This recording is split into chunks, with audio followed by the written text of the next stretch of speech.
రాష్ట్ర ఇన్ఛార్జీలు, area unit ఇన్ఛార్జీలు, బోర్డు ఏజెంట్స్, కన్వీనర్స్ అందరూ కూడా తెలుగుదేశం పార్టీ కుటుంబ సభ్యులు, నియోజకవర్గ ముఖ్య నాయకులు, అట్లాగే ఈ సమావేశానికి ముఖ్య అతిథిగా మన ప్రీతం నాయకులు, మాజీ మంత్రివర్యులు, మరి ఆ రోజు అంటే తాతయ్య తీసుకొచ్చిన త్యాగశీలి తెలియజేస్తూ, అలాగే అంగన్వాడీ రాష్ట్ర కమిటీ అధ్యక్షురాలు ఆచరణ సునీత, మళ్ళీ నియోజకవర్గం స్వామి గారు, వేదిక మీద ఉన్న పెద్దలందరూ కూడా పేరు పేరున ధన్యవాదాలు. 4 దశాబ్దాలు చాలామంది ఉన్నారు ఇక్కడ. పార్టీ ఆవిర్భావం నుంచి 1982 మార్చి 29 అన్న ఎన్టీ రామారావు గారు పార్టీ పెట్టినప్పుడు మనందరం కూడా చాలామంది ఇక్కడ ఉన్నవాళ్ళు బీఆర్ఎల్ఏ కాంగ్రెస్కి వెళ్ళాం.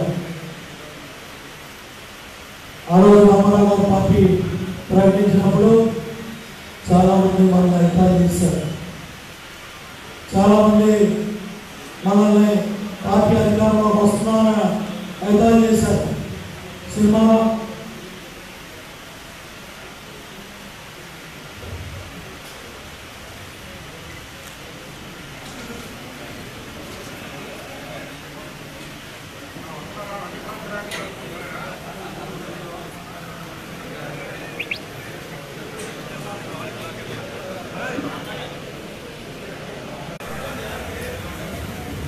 ఈ 4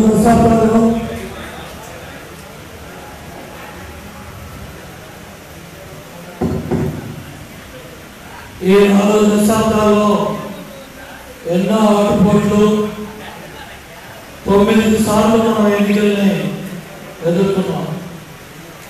ఈ 9 సార్లు 2 సార్లు నష్టపోయాం. ఒకసారి మల్లినప్ప నుంచున్నప్పుడు, మొన్న 2019లో స్వామి గారి ఎన్నికల్లో, అంటే 9 ఎన్నికల్లో 2 ఎన్నికలు మనం నష్టపోయాం. అంటే 7 సార్లు పట్టం కట్టిన నందిగామ ప్రజల్ని, నాయకుల్ని గట్టిగా గట్టిగా గట్టిగా గట్టిగా గట్టిగా గట్టిగా అంటే నందిగామ నియోజకవర్గం తెలుగుదేశం పార్టీకి పంచుకోవటం చెప్పి మీ అందరికీ తెలియజేస్తా ఉన్నాను. స్వర్గీయ దేవినేని వెంకటరమణ గారు,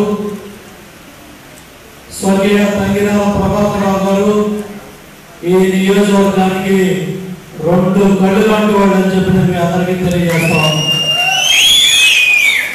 వాళ్ళ ఆశీస్సులు, వాళ్ళ నియోజకవర్గంలో మనం నడిచి ముందుకెళ్తున్నాం. మొన్న జరిగిన ఎన్నికలు కూడా ఒక్క ఛాన్స్ అనే మోసంతో అలవకాని వాగ్దానాలన్నీ కూడా ఇచ్చి వాళ్ళ ఎన్నికల్లో గెలిచి పనులు చేయలేక, పనులు చేసే సత్తా లేక, పరిపాలన వైఫల్యంతో ఈరోజు రాష్ట్ర ప్రభుత్వం దివాలా తీసింది. లక్షల కోట్లు అప్పు చేస్తా ఉన్నారు. ఏడో ప్రభుత్వంలో తెలియట్లా, ఏడో ఇచ్చారో తెలియట్లా. మేము 1,00,000 కోట్లు వేసామన్నారు. ఈ 1,00,000 కోట్లు ఎవరి అకౌంట్లో పడ్డాయి? ఎక్కడన్నా పారదర్శకంగా ఏ పంచాయతీ సర్పంచ్ కన్నా సమాచారం ఉందా? మీరే ఆలోచన చేయండి. ఎంతమంది పంచాయతీ సర్పంచులు ఉన్నారు ఇక్కడ? పంచాయతీ సర్పంచులు పైకి రండి. గెలిచిన పంచాయతీ సర్పంచులు పైకి రండి. కోటండి తప్పట్లో అంటే గెలిచిన పంచాయతీ సర్పంచ్ రావాలి. నా సర్పంచ్ ఆత్మూరు సర్పంచ్ అలాగే పేరపాటు సర్పంచ్ ఆత్మూరు సర్పంచ్ వీళ్ళు ప్రజల్లో గెలిచొచ్చారు. ఇంకా ఎవరున్నారన్నా ఎంపీటీసీ దాని పైకి ఎంపీటీసీ కూడా పైకి ఎంపీటీసీ సభ్యులు ఉన్నారా వాళ్ళు కూడా పైకి రండి. ప్రజల్లో గెలిచిన వాళ్ళు వీళ్ళు పాపం పోరాటం చేసి దెబ్బతిన్నారు. వాళ్ళు కూడా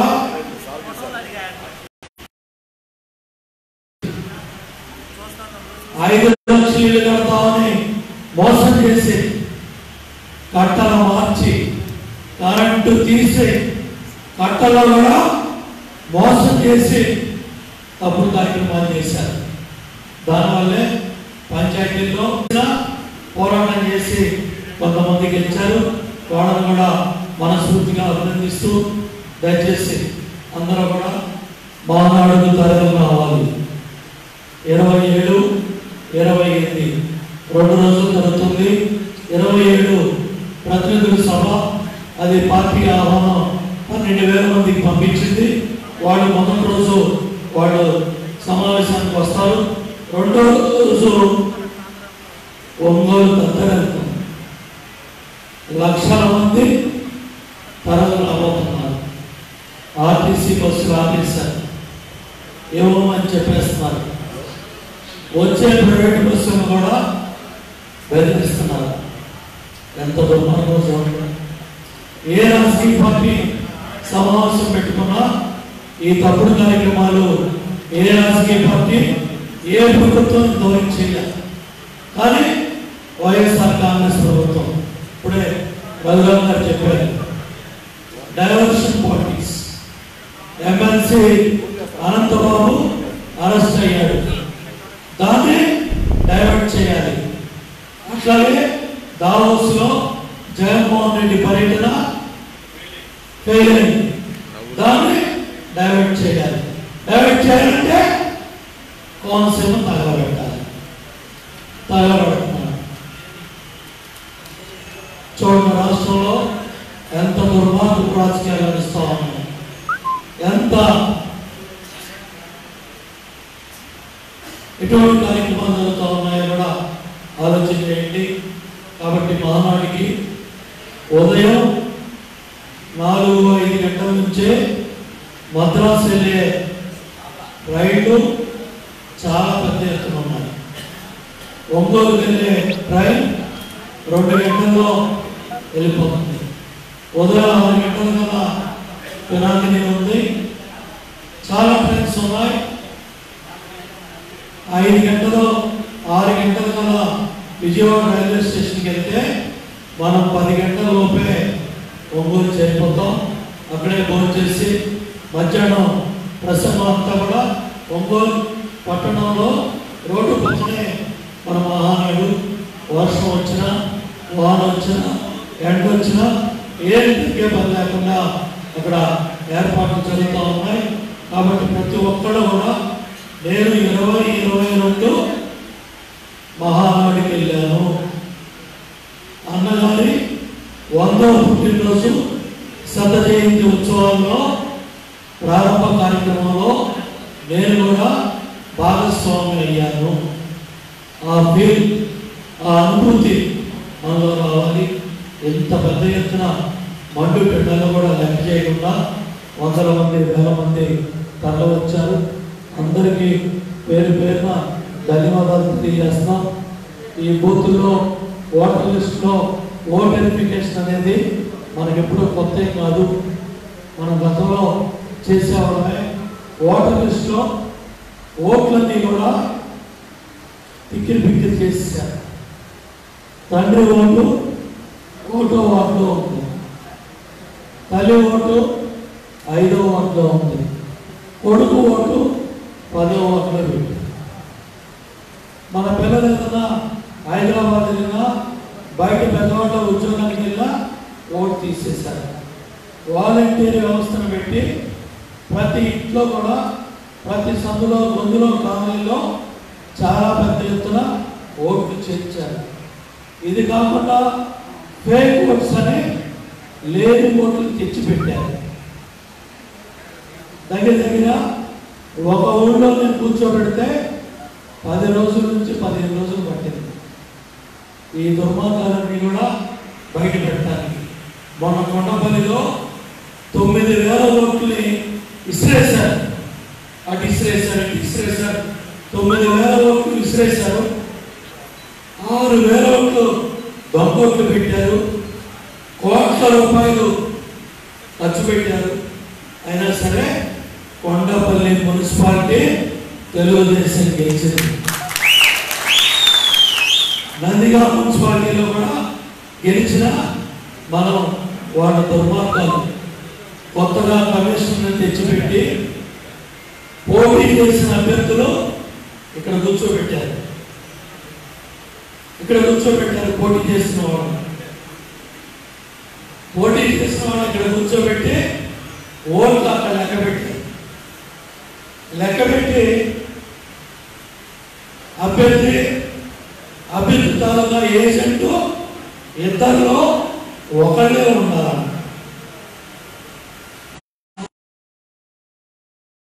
కుమ్మక్కాయి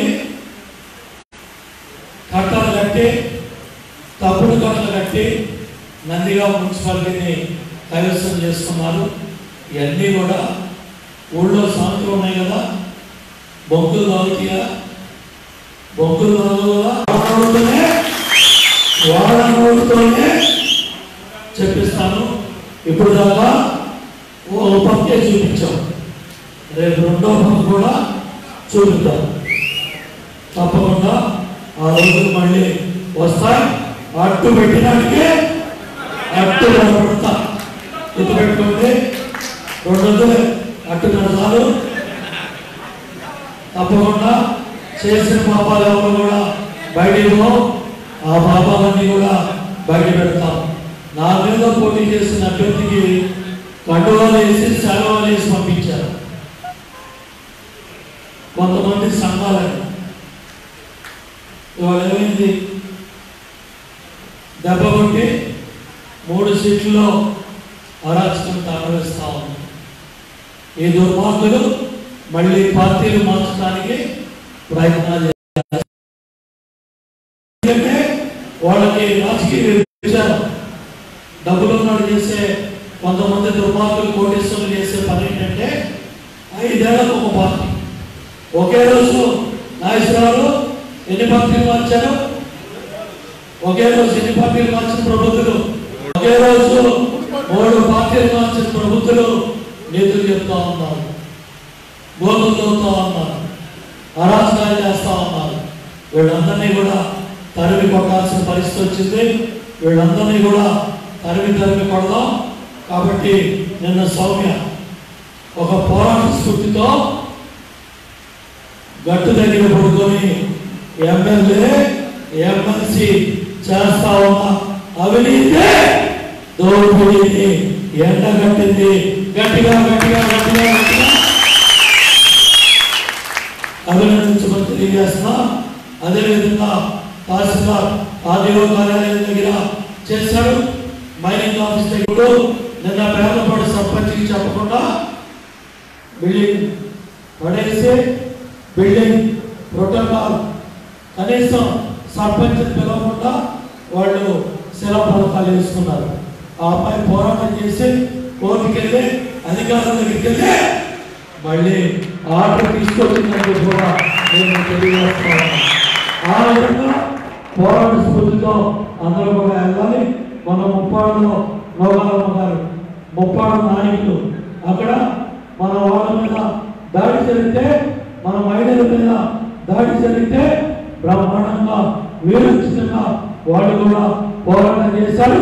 వాళ్ళు కూడా మనస్ఫూర్తిగా అభినందించడం తెలియజేస్తూ ఇవాళ పెద్ద ఎత్తున మనం సిద్ధంగా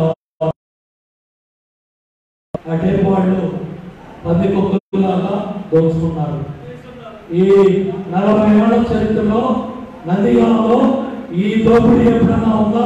నుంచి గొట్టల నుంచి చివరికి రామలింగేశ్వర స్వామి దేవాలయ భూములు కూడా బాధుడే బాధుడు, పెట్రోల్ మీద బాధుడే బాధుడు, డీజిల్ మీద, నిత్యావసర సరుకుల మీద, కూరగాయల ధరల మీద ఇప్పుడే గంట సేపు కరెంటు బిల్లు 7 సార్లు పెంచారు. ఆర్టీసీ ఛార్జీలు 2 సార్లు బాధుడే బాధుడు, 15 రూపాయలు. ఆర్టీసీ 15 రూపాయలు పెంచారు. అయ్యా మీడియా మిత్రులారా, ఇప్పుడుకైనా చైతన్యంతో ఈ అరాచకాలు, అవినీతి, మున్సిపాలిటీ అవినీతి, మున్సిపాలిటీ కప్పు, రామలింగేశ్వర స్వామి భూముల దోపిడీ, కొండలో గుట్టల్లో దోపిడీ, ఇళ్ల స్థలాల్లో షెడ్డు పట్టాల్లో దోపిడీ, ఎన్నో కార్యక్రమాల్లో నేను రఘురామ్ గారు సౌమ్య మీరందరం కూడా వెళ్ళొచ్చాం. కాబట్టి మళ్ళీ ఒక్కసారి 59 గౌరవ సభలకు వెళ్ళొచ్చారు. 40 బాధుడే బాధుడు గ్రామాలకు వెళ్ళొచ్చారు. నదిగంలో 3 కార్యక్రమాలకు వెళ్ళొచ్చారు. అంటే మొత్తం 59 + 40 99. మీ దగ్గర 102 సార్లు వెళ్ళొచ్చారు. గుండె మీద చేసుకొని 10 గ్రామాలు తిరిగినాడు చేయొద్దండి. అందుకే ఓడిపోయాం. అర్థమైందా? ఎందుకు నిన్న 450 ఒంగోలు వెళ్ళి కనపర రామకృష్ణ గారు నేను ఆ మహానాడు ప్రాంగణమంతా తిరిగి మళ్ళీ 4 నియోజకవర్గంలో రాయపాడు, చిన్నదిగమ 2 గ్రామాల్లో బాధుడే బాధు కార్యక్రమంలో పాల్గొని వస్తున్నాం. అప్పుడు తెలిసిన ఫేస్బుక్ చూస్తుంటే తెలిసిందారు, సోషల్ మీడియాలో. కాబట్టి చంద్రబాబు నాయుడు గారిని చూస్తే ఈ మండుటెండల్లో 72 ఏళ్ల వయసులో ఆయన 11 రోజులు 18 గంటలు ప్రతి ఒక్క కార్యకర్త, ప్రతి ఒక్కళ్ళం కూడా వాళ్ళ నాయకుడిని చూసి గర్వపడాలి. ఆ మహానుభావుడు పార్టీ పెట్టాడు. లేకపోతే మా అందరికీ ఏమైనా దండాలు పెడతారా? ఈ గౌరవాలు వచ్చాయంటే స్వర్గీయ నందమూరి తారక రామారావు పార్టీ పెట్టిన భిక్ష. వాళ్ళు నమ్మారు, ఒక్క ఛాన్స్ అని నమ్మారు. ఇవాళ వాళ్ళు మీకల్లే ఆస్కార్స్ వస్తున్నారు, మీకల్లే పార్టీ కల్లే ఆస్కార్స్ వస్తూ ఉన్నారు. వాళ్ళని దగ్గర తీసుకోండి, వాళ్ళని కలుపుకోండి, ఓటర్ని ప్రజల్ని కలుపుకోవాలని చెప్పి తెలియజేస్తూ తప్పకుండా ఈ మహానాడు స్ఫూర్తి రేపు చంద్రబాబు నాయుడు గారు రాబోయే సంవత్సర కాలానికి దశ నిర్దేశం చేసే విధంగా మనకి రాబోయే సంవత్సర కాలం పోరాటం ఏ విధంగా ముందుకెళ్ళాలి. 2023లో ఎన్నికలు జరిగినా, 2024లో ఎన్నికలు జరిగినా మనం కథం ప్రకారం ఉండాలి. దయచేసి ఓటర్ లిస్టు చదవండి, ఓటర్ లిస్టు దగ్గర పెట్టుకోండి. జూన్ నెలలో నేను నా నియోజకవర్గంలో అన్ని గ్రామాలు కూడా పూర్తి చేసుకొని పాదయాత్ర కూడా చేసుకొని మళ్ళీ ఈ గ్రామాలకు వస్తాను. నేను నా నియోజకవర్గంలో పాదయాత్ర చేస్తాను. చేసి మళ్ళీ సౌమ్య పాదయాత్రలో కూడా నందిగామ నియోజకవర్గం మొత్తం పాదయాత్ర చేస్తుంది.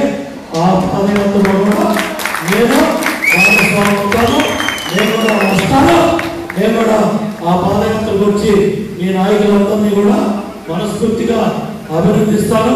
మీతో పాటు నడుస్తాను, మీతో పాటు కలుస్తాను.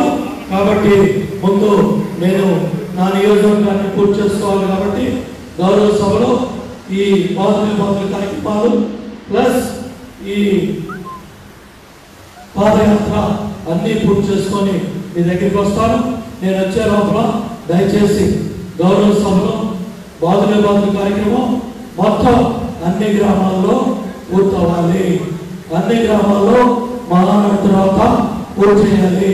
దాని తర్వాత వాటర్ లిస్ట్ వెరిఫికేషన్, ఈ యూనిట్ ఇన్ఛార్జీలు, అట్లాగే ఎవరైతే క్లస్టర్ ఇన్ఛార్జీలు, బూత్ ఏజెంట్లు, కన్వీనర్లు అందరూ కూడా కలిసి ఒక కుటుంబంలాగా ఆ కార్యక్రమంలో భాగస్వాములు అవుతూ పాదయాత్ర ఈ కార్యక్రమాలన్నీ కూడా ఆలోచన చేయండి. మళ్ళీ చంద్రబాబు నాయుడు గారి ప్రోగ్రాం ఉంటుంది, లోకేష్ బాబు ప్రోగ్రామ్స్ ఉంటాయి, అందరూ అచ్చెన్నాయుడు కూడా వస్తానని అధ్యక్షులు. కాబట్టి ఈ కార్యక్రమాలన్నీ కూడా ఉన్నాయి. కాబట్టి దయచేసి ఇంత పెద్ద ఎత్తున నందిగామ నియోజకవర్గాన్ని తెలుగుదేశం పార్టీని కాపాడుతున్న తెలుగుదేశం పార్టీ కుటుంబ సభ్యులందరూ కూడా పేరు ధన్యవాదాలు తెలియజేసుకుంటూ సెలవు తీసుకున్నాం.